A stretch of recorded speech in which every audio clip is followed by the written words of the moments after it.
इत्तेफाकन मैं हिंदू घर में पैदा हुई, इत्तेफाकन मैं एक सवर्ण परिवार में पैदा हुई, इत्तेफाकन मैं ऐसे परिवार में पैदा हुई जो खुद पढ़ा लिखा था अंग्रेजी माध्यम में, इत्तेफाकन मैं अंग्रेजी माध्यम में पढ़ी लिखी हूं और बोल सकती हूं, और इत्तेफाकन मैं बॉलीवुड में की फिल्मों में काम कर चुकी हूं। इसलिए शायद जिन लोगों ने उमर को उन्हीं केसेस में और बाकी साथियों को, मिरन को, अथर को और गुजफा बाकी लोगों को उन्हीं केसेस में अरेस्ट किया, उन्हें लगा कि शायद ये ज्यादा हो जाएगा। आप एक मुसलमान को आतंकवादी बता सकते हो, लेकिन शायद एक Hindu x naval officer, teacher, professor mother की बेटी को आतंकवादी बताना थोड़ा ज्यादा हो जाएगा, कन्वीनियंट नहीं होगा हमारी मीडिया के लिए। उसमें शायद ऐसा हो सकता है कि आप जो झूठ, जो जहर फैलाते हैं वो लोग नहीं सॉलो करें बाकी उतनी आसानी से। दोस्तों, 4 साल बहुत लंबा वक्त होता है। उमर और मिरान, अथर, खालिद साहब, गुलशफा और शर्जील और अन्य लोग 3, 4, 5 साल पहले गिरफ्तार हुए थे, और ऐसा लगता है कि हमारी न्याय व्यवस्था भूल गई है कि कितने सालों से ये लोग जेल में बिना बेल के, बिना ट्रायल शुरू हुए पड़े ही हुए हैं। तो मैं आज इस मंच के माध्यम से हमारी न्याय व्यवस्था को याद दिलाना चाहती हूँ कि 4 साल कितना लंबा वक्त होता है। सितंबर 2020 में उमर गिरफ्तार हुए थे। तब से कोविड के 3 वेव आकर चले गए हैं, 3-4 अलग वेरिएंट निकल के आ गए हैं इस बीमारी के, उनके इलाज भी लगभग आ गए हैं, पता चल गए हैं। 4 साल में मैं अपने फहाद, जो मेरे अब पति हैं, उनसे मिली। दोस्त थी पहले, जब उमर गिरफ्तार हुए हम दोस्त थे, जब अथर गिरफ्तार हुए हम दोस्त थे, महज दोस्त थे। उन 4 साल में हमारी दोस्ती पक्की हुई। ये लोग तभी भी जेल में थे, हमारी दोस्ती और पक्की हुई, ये तभी भी जेल में पड़े रहे। फिर हमें मोहब्बत हो गई, ये तभी भी जेल में थे, इनको बेल की सुनवाई भी नहीं हुई थी। फिर हम एक दूसरे के परिवार से मिल लिए, तभी भी जेल में थे। परिवार मान भी गए, हिंदू मुसलमान शादी है, परिवार मान भी गए, न्याय व्यवस्था अभी तक नहीं मानी हमारी। हमने शादी कर ली, हमारी बच्ची हो गई, हमारी बच्ची अब 1 साल की हो गई। 4 साल बहुत लंबा वक्त होता है। 4 साल में और भी चीजें हुई, जिस गोदी मीडिया इंडिपेंडेंट ऑल्टरनेटिव मीडिया की बात नहीं कर रही, आप लोग सच्चे दिल से अपना काम करते हैं, हम उसके आभारी हैं। 4 साल में जिस गोदी मीडिया ने उमर के खिलाफ, इन सब लोगों के खिलाफ इतना विट्रियोलिक, इतना जहरीला कैंपेन चलाया था, वो गोदी मीडिया नंगी हो गई इन 4 साल में। उन्होंने उन 4 साल में और भी अलग अलग तरह के विक्टिम ढूंढे जिनके ऊपर मीडिया ट्रायल चलाया जा सकता हो। कई सारे मुसलमान थे, मुसलमानों के साथ तो सबसे आसान बात है, उन्हें आतंकवादी घोषित कर दीजिए या गद्दार घोषित कर दीजिए, पर उनके अंदर ये जहर इतना भर गया, और ये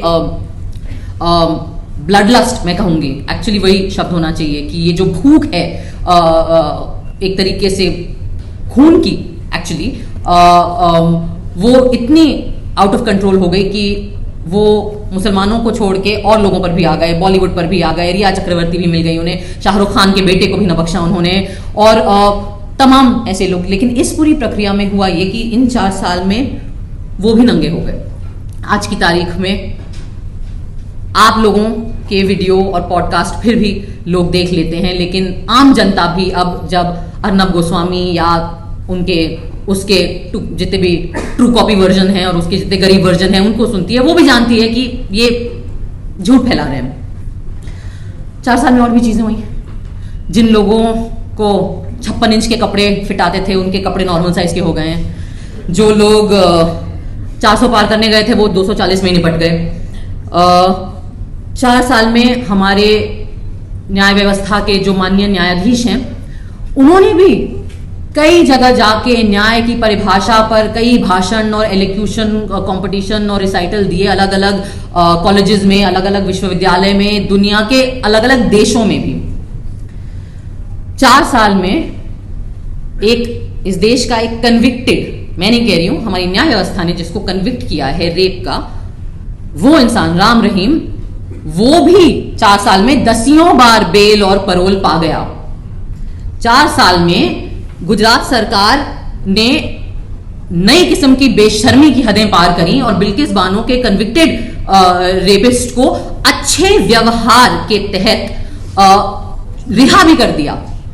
उस पे ज्यादा चू भी ना हुई पहले तो, फिर जब आउटरीच बना सोशल मीडिया पे, इंडिपेंडेंट मीडिया में जो एक्टिविस्ट लोग हैं उनके तहत 4 साल में चलो गिर के सुप्रीम कोर्ट ने उस कन्विक्शन को, उस रिहाई को भी ओवरटर्न करने का टाइम आ गया। लेकिन 4 साल में हमारी न्याय व्यवस्था को इतना वक्त नहीं मिला कि जिन लोगों को, और खास करके वो चुनिंदा लोग, मैं उस पर भी आना चाहूंगी कि जिन लोगों को झूठे इल्जामात तहत, और जो सबको पता है क्योंकि वीडियो एविडेंस है, आज की डेट में अलग अलग मीडिया पे काफी सारा एविडेंस है, झूठे इल्जामात के तहत गिरफ्तार किया गया, उनके खिलाफ, कई लोगों के खिलाफ ट्रायल भी उन्होंने शुरू करने का वक्त उन्हें नहीं मिला।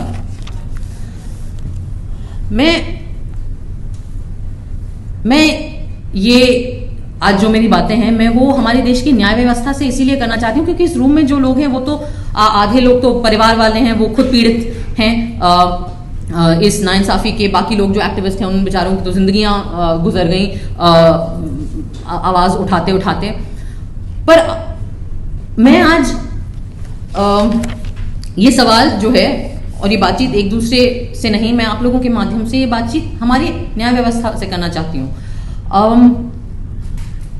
हमारे देश में इक्वालिटी बिफोर द लॉ ऐसा माना गया है कि हमारा संविधान हमें ये हक देता है कि इस देश में जो न्याय व्यवस्था है, जो लॉ है, उसके सामने सब लोग बराबर हैं। पर ये बातें सिर्फ ऐसे शब्दों में बोल के अच्छा महसूस कर लेना या ये मोटी मोटी किताबों में इसके ऊपर व्याख्या करना काफी नहीं होता है। इक्वालिटी बिफोर द लॉ का कोई मतलब नहीं है अगर equal treatment before the law नहीं होगा। मैं आज आपसे एक बात शेयर करना चाहती हूँ, आई डोंट नो कितने लोगों को पता होगी। जिस केस में उमर जेल में है अभी, या वन ऑफ द केसेस जिसमें उमर जेल में है अभी, उस केस में कई पिटिशन दाखिल हुए थे, उनमें से 2-3 में मेरा भी नाम था क्योंकि जिस तरीके से CNRC में उमर अलग अलग जगह पे जा रहा था, हम लोग, कई लोग जा रहे थे अलग अलग जगहों पे भाषण देने और बात करने और अपनी राय रखने, हम भी गए, मैं भी गई थी। और मुझे याद है जिस तरीके से सब लोग सोशल मीडिया का इस्तेमाल कर रहे थे, हमने भी किया था। और जिस रात JNU पे अटैक हुआ था, मुझे याद है जनवरी 5 वो रात थी, और 5th या 6th, 5th आई थिंक है ना। और ऑब्वियसली मैं बंबई में शूट करी थी, मुझे याद है। और मेरी माँ JNU में इस वक्त प्रोफेसर थी, वो रिटायर हो गई हैं, और मैं ऑब्वियसली बहुत परेशान थी। और मैंने कई ट्वीट करे लोगों को बताते हुए, क्योंकि JNU के स्टूडेंट्स हम लोगों को मैसेजेस कर रहे थे, वीडियोस भेज रहे थे, और मैं वो वीडियोस पोस्ट करके कह रही थी कि JNU में ये हो रहा है, सड़कों पे आइए, आप लोग सड़कों पे आइए, पीसफुल JNU के गेट पे आइए, वहां इकट्ठा होइए।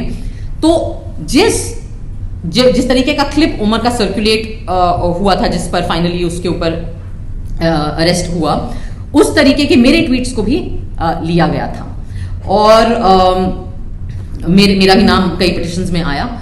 और जैसा कुणाल ने कहा, आई सपोज ये मेरे एक्सीडेंट ऑफ माई बर्थ जिसको कहते हैं, कि इत्तेफाकन मैं हिंदू घर में पैदा हुई, इत्तेफाकन मैं एक सवर्ण परिवार में पैदा हुई, इत्तेफाकन मैं ऐसे परिवार में पैदा हुई जो खुद पढ़ा लिखा था अंग्रेजी माध्यम में, इत्तेफाकन मैं अंग्रेजी माध्यम में पढ़ी लिखी हूं और बोल सकती हूं, और इत्तेफाकन मैं बॉलीवुड में की फिल्मों में काम कर चुकी हूं। इसलिए शायद जिन लोगों ने उमर को उन्हीं केसेस में, और बाकी साथियों को, मिरन को, अतर को और गुजवा बाकी लोगों को उन्हीं केसेस में अरेस्ट किया, उन्हें लगा कि शायद ये ज्यादा हो जाएगा। आप एक मुसलमान को आतंकवादी बता सकते हो, लेकिन शायद एक Hindu x naval officer, teacher, professor mother की बेटी को आतंकवादी बताना थोड़ा ज्यादा हो जाएगा, कन्वीनियंट नहीं होगा हमारी मीडिया के लिए। उसमें शायद ऐसा हो सकता है कि आप जो झूठ, जो जहर फैलाते हैं, वो लोग नहीं सॉलो करें बाकी उतनी आसानी से।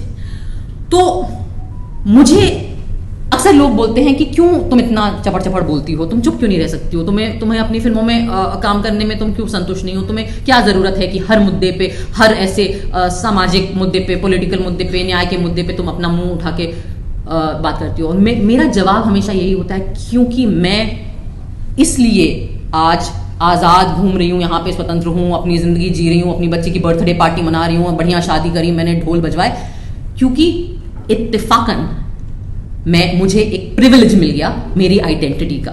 और वो जो मेरा प्रिविलेज है वो अब मेरी जिम्मेदारी है कि जिन लोगों को इत्तेफाकन, जिनके नाम मुझसे अलग हैं, या जो मुसलमान नाम है, या जो दलित नाम है, या जो माइनॉरिटी के नाम है, उनके ऊपर अगर जुल्म हो, तो मुझे जो चीज जो मेरी रक्षा कर रही है, मेरी जिम्मेदारी है कि मैं उस प्रिविलेज के दम पर अपनी आवाज उनके लिए उठाऊं।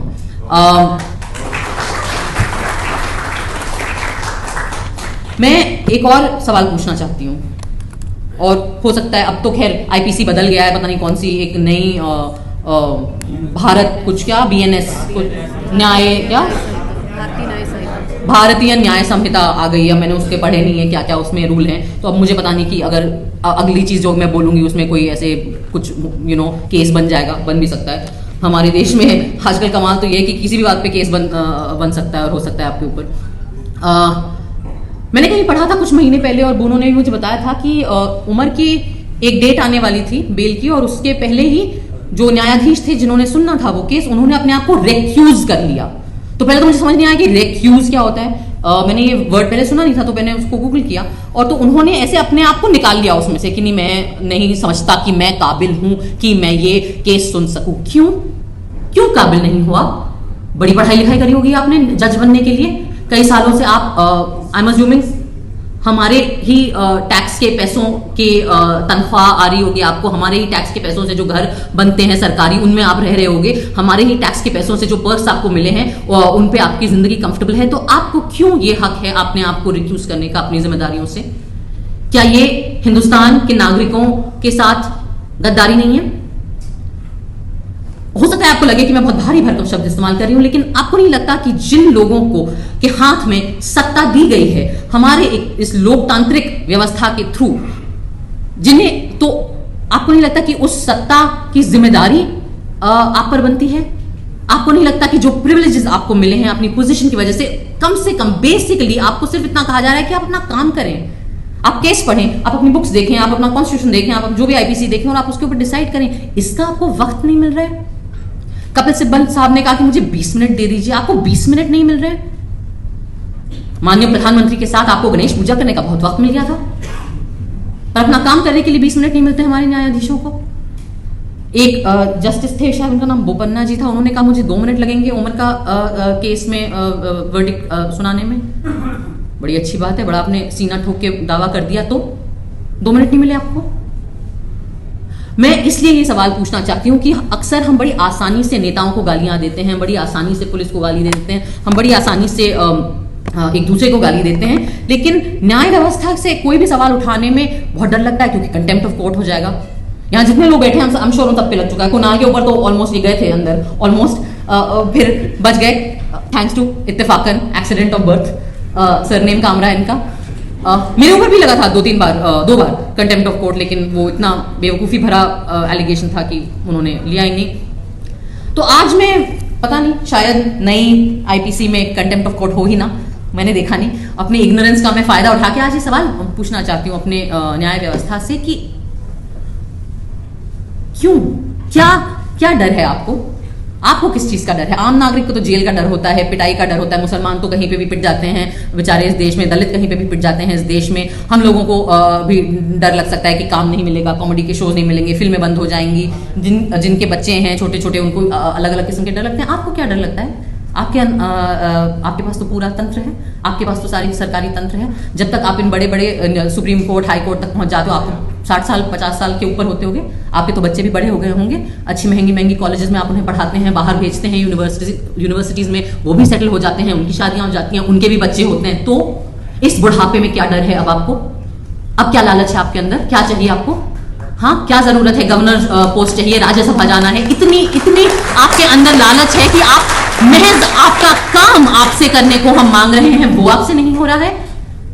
इस देश का हर नागरिक कुछ चंद माननीय न्यायाधीशों के ईमान पर हमारी जिंदगियां टिकी हुई हैं आज के वक्त में, क्योंकि हर दूसरा इंस्टीट्यूशन अपना काम नहीं कर रहा है। हरतोष सर ने बात करी दूसरे सरकारों की, उन्होंने अपना काम नहीं किया। कुणाल ने बात करी मीडिया, गोदी मीडिया की, मेन स्ट्रीम मीडिया की, वो अपना काम नहीं कर रही। पुलिस तो हमारी खैर वाहवाही है, वो अपना काम नहीं करती। तो फिर हम क्या करें? हम कुल मिला के हमारे पास बच जाता है अपना संविधान, और हमारे संविधान के जो कथित रक्षक हैं उनकी तरफ हम देख सकते हैं। तो इसलिए मैं आपसे पूछ रही हूं आज ये सवाल इस देश के हर नागरिक के तरफ से कि आपको क्या डर है, आपको क्या लालच है? आप ऐसा कैसे होता है कि आप लोग अपना बेसिक काम नहीं कर पाते हैं? इतना वक्त आपको लग जाता है, और वो भी जब हर अति पार हो जाती है, तब आपके अंदर जब स्टेट्स के चीफ मिनिस्टर अरेस्ट होने लगते हैं, जब इतना सर से पानी इतनी ऑब्वियस चीजें हो जाती हैं, उसके बाद इलेक्शन आ जाता है, फिर 400 पार नहीं होते, आप हार ही जाते हैं, आपको बैसाखी की सरकार चलानी पड़ रही है, तब हमारे माननीय न्यायाधीशों को वक्त मिलता है कि वो बेल की सुनवाई लोगों की करना शुरू कर दें। मैं नहीं मानती कि ये किसी भी प्रकार का न्याय है। न्याय करने में होता है, न्याय बोलने में नहीं होता, न्याय भाषणबाजी नहीं होती, न्याय एक्शन होता है। और आज मैं ये बोलना चाहूंगी कि मुझे इस देश के नागरिकों के साथ कई लोगों ने गलत किया। अगर मैं अंग्रेजी में बोलूं, then the citizens of our country have been let down by almost every institution that has been given power by the democratic setup of our country. But I don't believe that any institution has let down the citizens of our country like the judiciary of this country, and I think that's a crying shame. शर्मनाक है ये बात। और मुझसे पूछा जा सकता है कि क्यों तुम्हें क्यों इतनी इमोशनल होने की बात नहीं? ये नहीं है क्योंकि जब बेल नहीं मिलता है ना, तो ऑफ कोर्स परिवार परेशान होते हैं, माएं बेबस होती हैं, बहनों का दिल दुखता है, बच्चे बड़े हो जाते हैं, आपको देखने को नहीं मिलता। Sorry, I am little hormonal and emotional, मेरी बच्ची बहुत छोटी है अभी, I am a nursing mother, so अगर मैं इमोशनल हूं तो मैं माफी चाहती हूं। लेकिन मैं आपका ध्यान, या मैं आपको रिमाइंड करना चाहूंगी, मैं हमारे न्याय व्यवस्था को रिमाइंड करना चाहूंगी कि बेल की सुनवाई टाइम से नहीं करना सिर्फ एक नहीं हुआ, हो गया, ये नहीं होता है। क्योंकि जब आप टाइम से बेल ग्रांट नहीं करते ना, तो 84 वर्ष के एक्टिविस्ट जैसे स्टैन स्वामी थे, उनकी जेल में मौत भी हो सकती है। तो ये जो आप पर जो भार है, और आपने जो अपनी जिम्मेदारी सही वक्त पे नहीं करी है, उसका प्राइस बहुत ज्यादा होता है, और वो बहुत गलत होता है, और वो हर किताब में, हर धर्म के आस्था के नजरिए से देखें, आप हर लीगल एंगल से देखें, तो वो घोर नाइंसाफी है। और अगर हम आगे इसी पथ पे चलते गए, तो मैं बिल्कुल 2 टूक ये कह सकती हूं कि इस देश की मेन स्ट्रीम मीडिया जो है, उसके हाथों पे खून है। उसने हिंसा भड़काई है, जो लोग दिल्ली के दंगों में मरे, उनका खून हमारी मेन स्ट्रीम मीडिया पर भी है, और लोगों पे हो ना हो। लेकिन मैं ये भी कहूंगी कि अगर ऐसे ही चलते रहा, तो वो जो खून के धब्बे हैं, वो हमारी न्याय व्यवस्था के दामन पर भी लगेंगे, वो छींटें आप पर भी आएंगी। इसलिए इस मंच से मेरी अपील है, बहुत ज्यादा हम नहीं मांग रहे, अपना काम करिए।